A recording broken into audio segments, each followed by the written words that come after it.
You say you are morally obligated to do remarkable things. Mm-hmm. Why?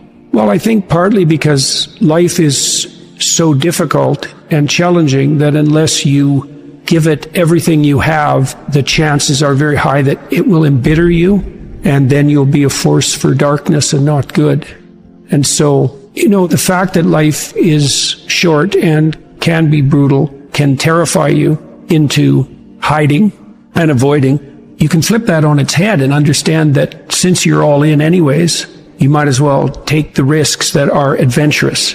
There isn't anything more adventurous than the truth. So why is that a moral obligation? Well, if you hide and you don't let what's inside of you out, and you don't bring into the world what you could bring, and you become cynical and bitter, you will start doing very dark things. Not only will you not add to the world what you could add, but you'll start being jealous of people who are competent and doing well and work to destroy them.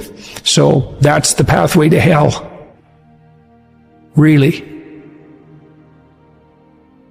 We need to separate out the distinction between fantasy and delusion.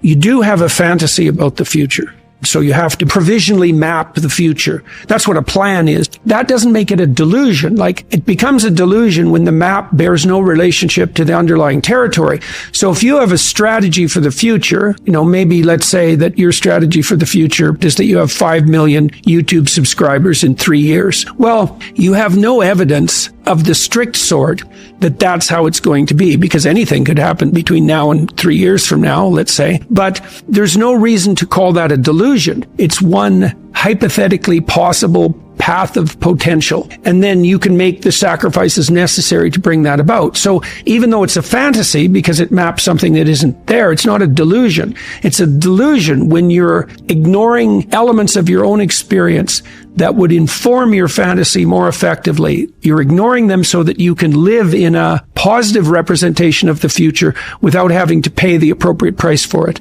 The ultimate ideal is also the ultimate judge, because the ultimate ideal is something against which you fall far short. And that might be so painful that you can barely stand it. But then what you do is two things, I suppose, is you lower the ideal and you raise your estimation of your potential. And what do I mean by lower the ideal? Well, if you're comparing yourself to someone or even to a future self, and the gap is so painful that it paralyzes you, then you've created a dragon that you don't have the tools to master. And so what you have to do is you have to scale the dragon down to size. And you want to scale the dragon down to size until it's a size that you are willing to move toward, however small that is. Now, if you're here and your ideal is here and that gap is unbearable, then you reduce the gap and you reduce the gap. And you're going to have to do that anyways, because you're not going to move from where you are to perfect in one fell swoop, right? There's going to be incremental steps. So you have to fill in that hierarchy of progression with a high enough resolution representation so that you can start to move forward. There's another gospel comment that's very interesting. It's called the Matthew principle. And the Matthew principle is, to those who have everything, more will be given. And from those who have nothing, everything will be taken. Now, it's brutal because it implies that reality works like this. When you're moving up, you go like this, right? And that's pretty nice. That's a lot better than this. But when you're going down, you go like that, right? It's like downhill cliff. Okay. So you want to avoid the downhill path. Well, if the uphill path is like this, which is like exponential, let's say, or geometric, then what that means is that it doesn't matter how big the first steps you take uphill are, even if they're trivial, even if they're shameful in their size, because you're so useless. If you're disciplined in that, you'll speed up extraordinarily rapidly.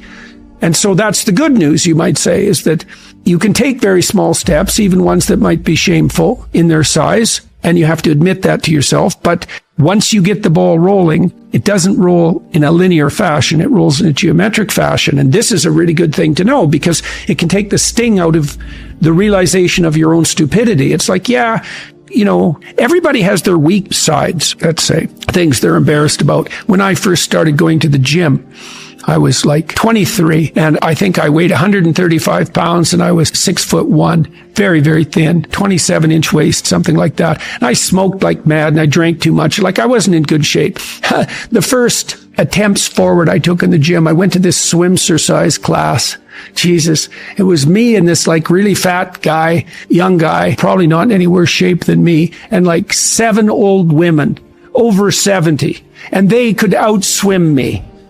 Like, it was pretty damn humiliating. And so I did a semester of that and got myself in somewhat better shape. And then I started to go to the gym to work out, to lift weights. And that was also rough because, I'd be underneath the bloody bench press trying to lift 75 pounds off the rests. And, some muscle-headed bastard would come over and tell me how to do it. And it's like, yeah, thank you. But it's embarrassing, and lots of times people won't do things like go to the gym because they're so embarrassed about how they look or what sort of shape they're in. And it's a pain to start at the bottom, but you start at the bottom where you're weak.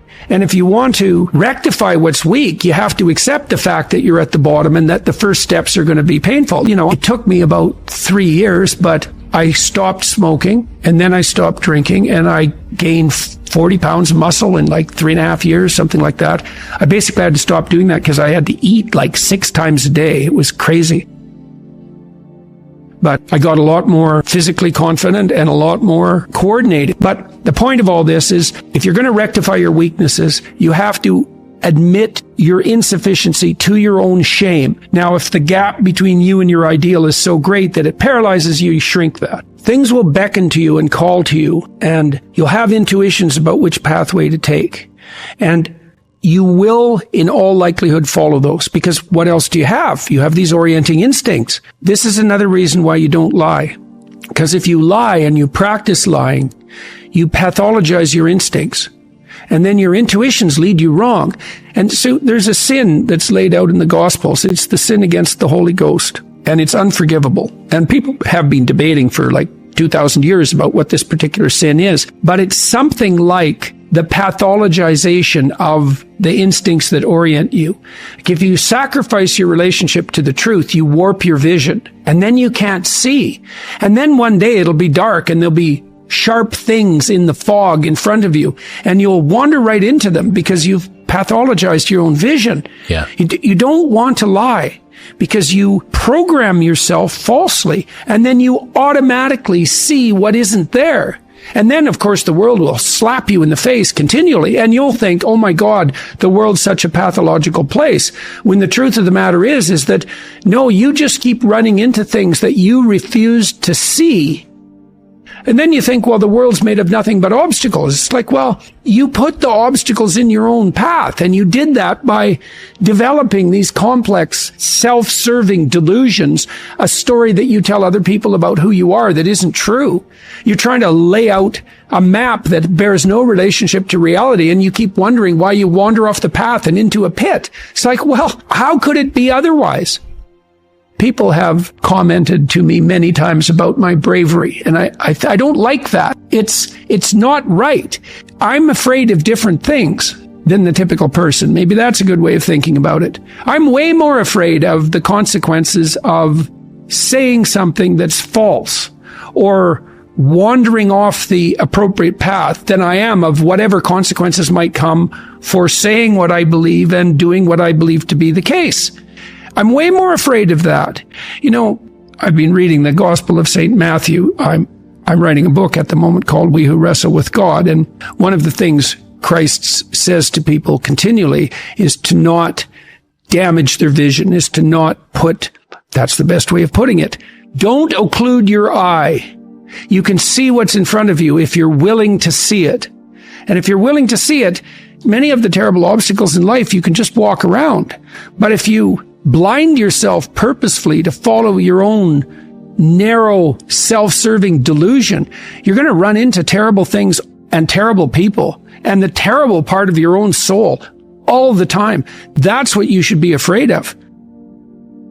You can't be isolated, alone, without responsibility, and pursuing your hedonistic nonsense and not be insane and miserable. Those are all the same thing, right?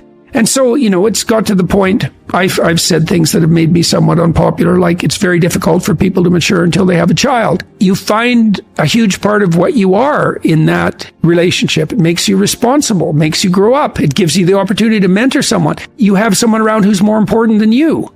Well, that's part of being mentally healthy.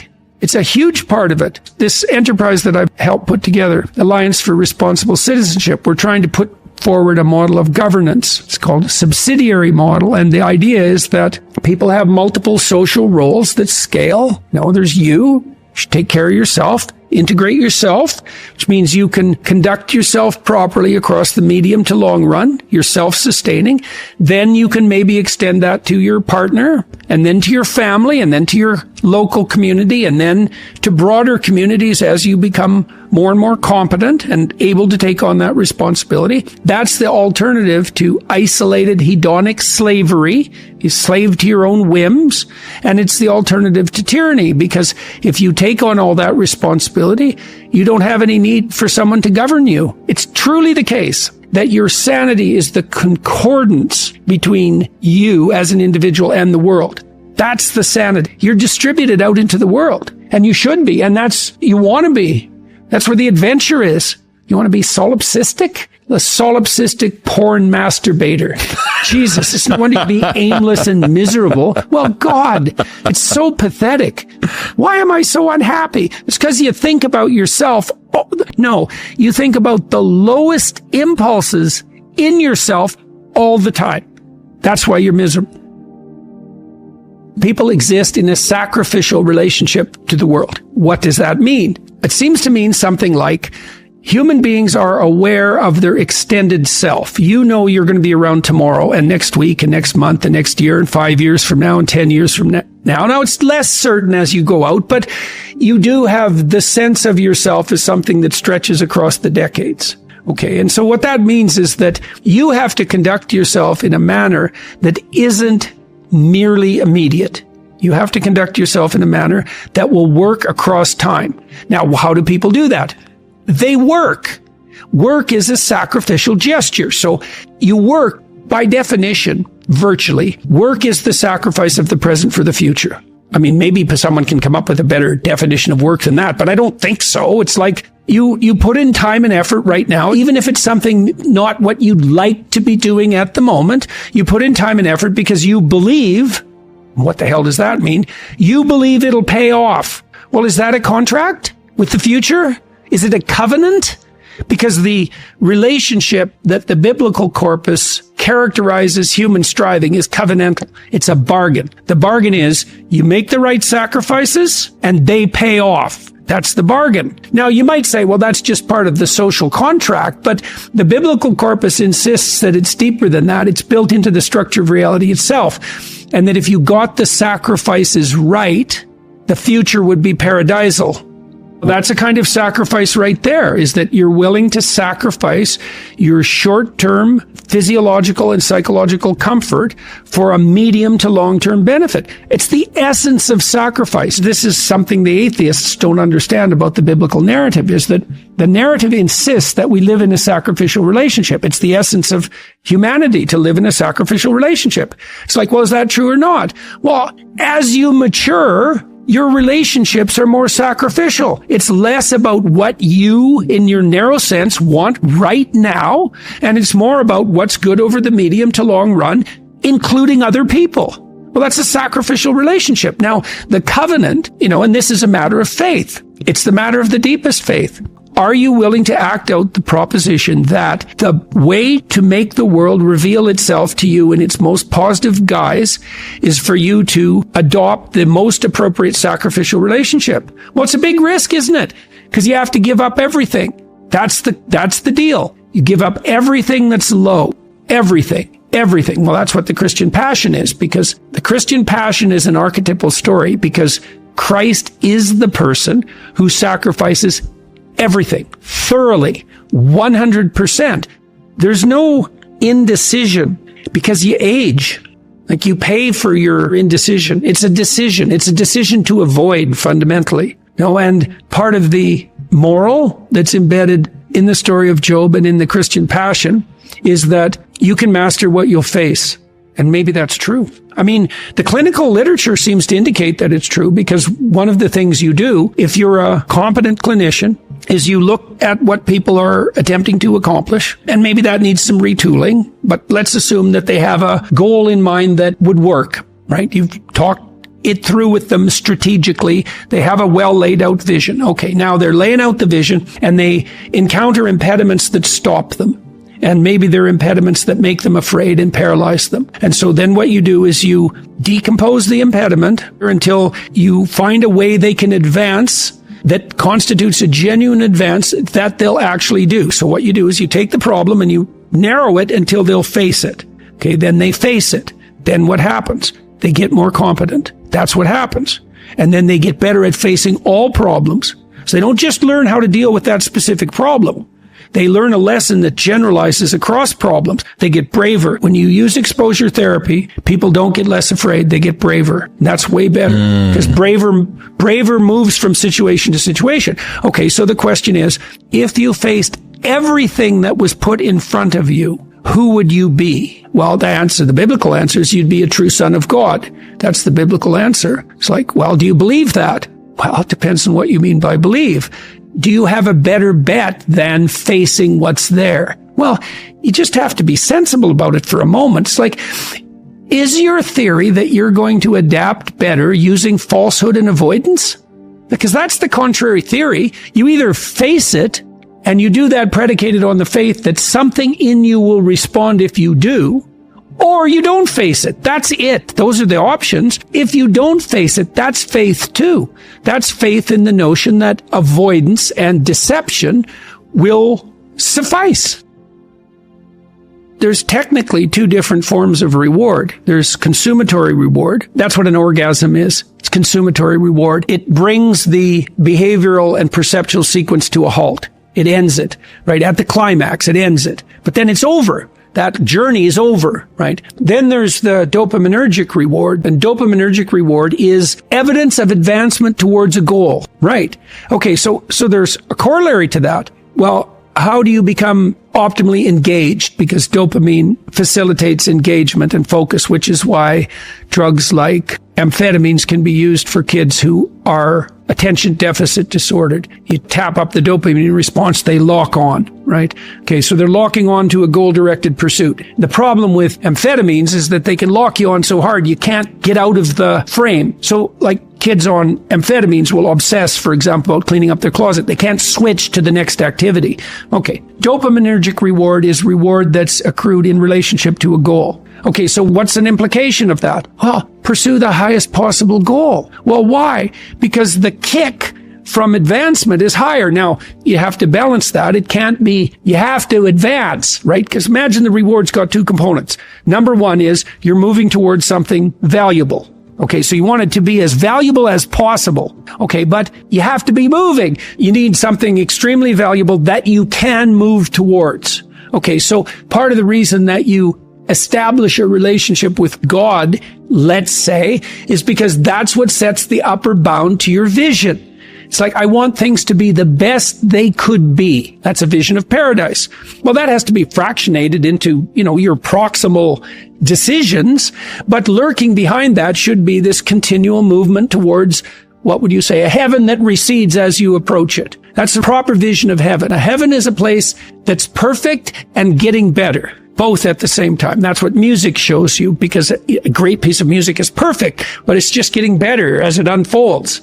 And you need that. This is part of the problem with a static utopian vision, something Dostoevsky criticized. If you gave people nothing but consummatory reward, he famously says, so that they can do nothing but sit in tubs of hot water, eat cake, and busy themselves with the continuation of the species, human beings would break that all to hell in a moment just so they have something interesting to do. If you run yourself through a disciplinary process, so you accomplish something, maybe you don't attain the goal you were aiming at, but you accrue a new way of looking at the world and a set of skills. Well, if you just keep doing that, you have multiple ways of looking at the world and more skill. Well, that's your storehouse of treasure. As you walk through life in your normal mode, things will call to you. And if you pursue them, they will take you deep. It doesn't really matter what it is that calls. What matters is that you pursue it, and you pursue it to the depths. And as you pursue it to the depths, you will become transformed. And if you do that